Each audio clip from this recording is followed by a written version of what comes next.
जय हिंद दोस्तों, वंदे मातरम। आप सबों को पता है कि आज का जो समय है वो चापलूसों का समय हो गया है। चापलूस इतने हो गए हैं पूरे देश में कि आपको पता भी नहीं चल पाएगा कि आपके साथ जो बैठ के खाना खा रहा है, जो आपके साथ समय स्पेंड कर रहा है, वही आपके पीछे गड्ढा खोद रहा है। जी हाँ भाइयों, राम मंदिर की कहानी जो है कुछ दिलचस्प मोड़ लेते जा रहा है।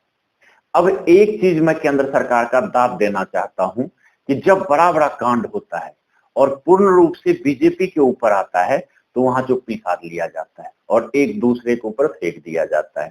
सेम केंद्र सरकार का देखिए, मोदी गवर्नमेंट का, मोदी जी और अमित शाह, मैम देखिए, इन दोनों ने जब यूजीसी का कांड आया था सीधा का सीधा बीजेपी के ऊपर इसका ठिकरा फोड़ा जा रहा था, तो अमित शाह और मोदी जी दोनों चुप्पी साध रखा था, आज तक कुछ भी नहीं बोला।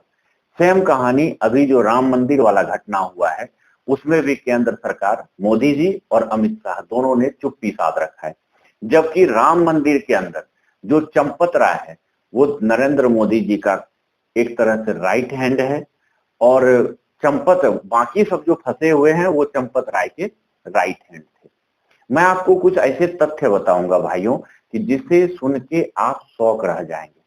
अब देखिए, पहला तो ये है भाइयों कि अब केंद्र का जो राजनीति है, अमित शाह और नरेंद्र मोदी जो कि समर्थन लेते हुए नहीं थकते थे कि हमने राम मंदिर बनाया, हमने राम मंदिर बनाया, ये किया वो किया, अब वो ये पूरा कांड का ठेकरा जो है योगी जी के ऊपर फोड़ रहे हैं।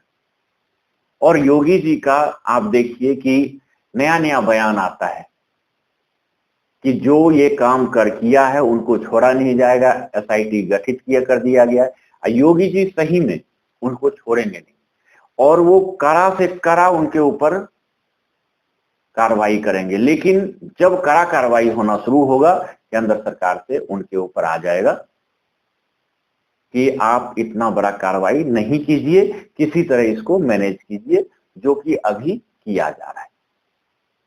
कहा जा रहा है चंपत राय ने जो इस्तीफा दिया है, लेकिन बात यहां आ रहा है चंपत राय का जो खास था टुन्नू यादव।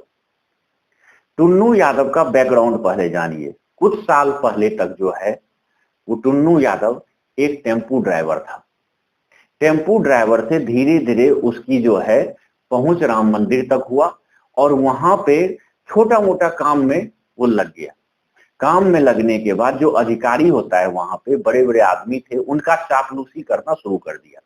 चापलूसी करते करते चंपत राय तक उनकी पहुंच बन गई और धीरे धीरे खजाने में उनका अहम रोल आ गया।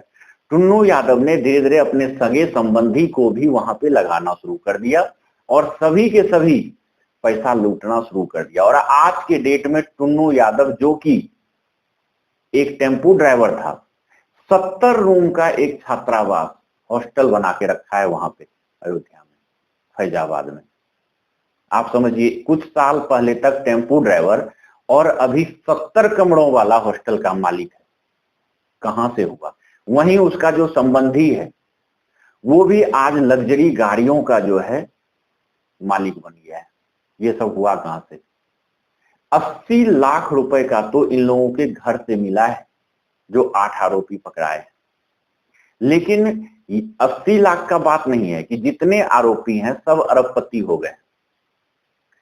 लेकिन बात यहां है कि आपने 6 आरोपी को तो पकड़ लिया, गिरफ्तार कर लिया, लेकिन जो मेन अभियुक्त है चंपत राय, जो कि उसका कहा जा रहा है कुछ साल पहले, कुछ साल नहीं कुछ महीने पहले अपने गांव गया था भाइयों। वहां पे इन्होंने दबा के पैसे बांटा, पार्टियां दिया, हर चीज किया।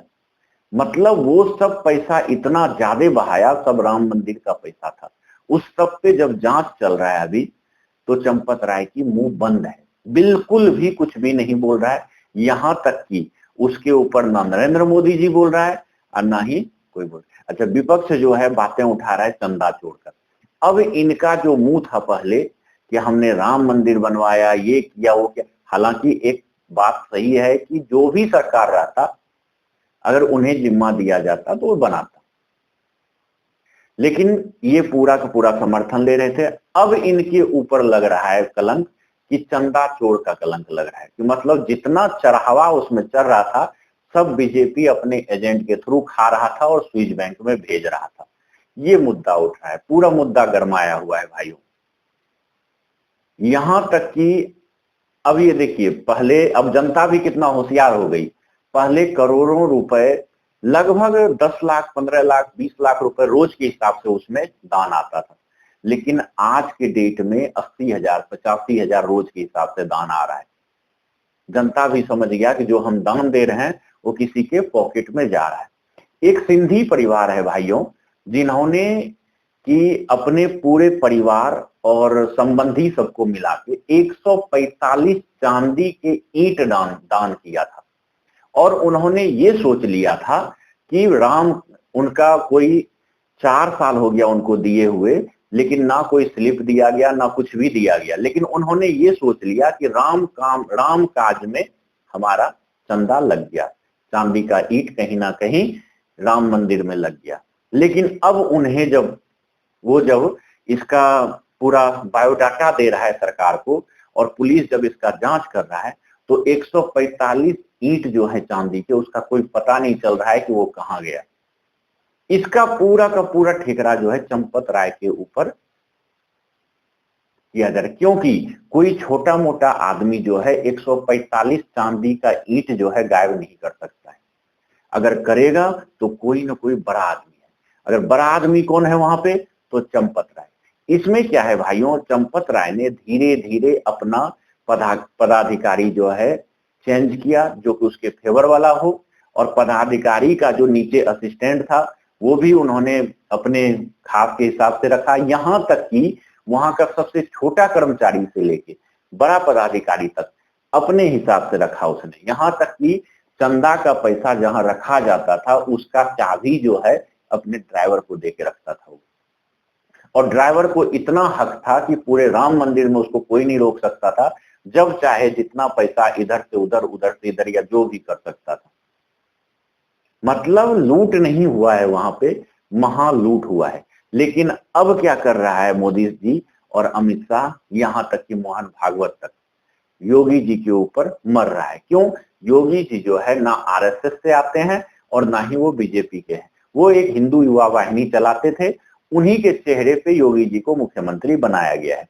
हटाने की भी बहुत ज्यादा कवायद चल रहा है अमित शाह के द्वारा, लेकिन इतनी उनकी प्रखर समर्थन उनका जनता के बीच में है कि उनको हटा नहीं पा रहा है ये लोग। लेकिन योगी जी जहां तक उनको पावर दिया जाएगा वो निष्पक्ष जांच कराएंगे, लेकिन जब लास्ट में चंपत राय के ऊपर पूरा चीज आएगा, उन्हें पता है कि मोदी जी पूर्ण रूप से बदनाम हो जाएंगे। वहां पे किसी तरह चंपत राय को बचा लिया जाएगा।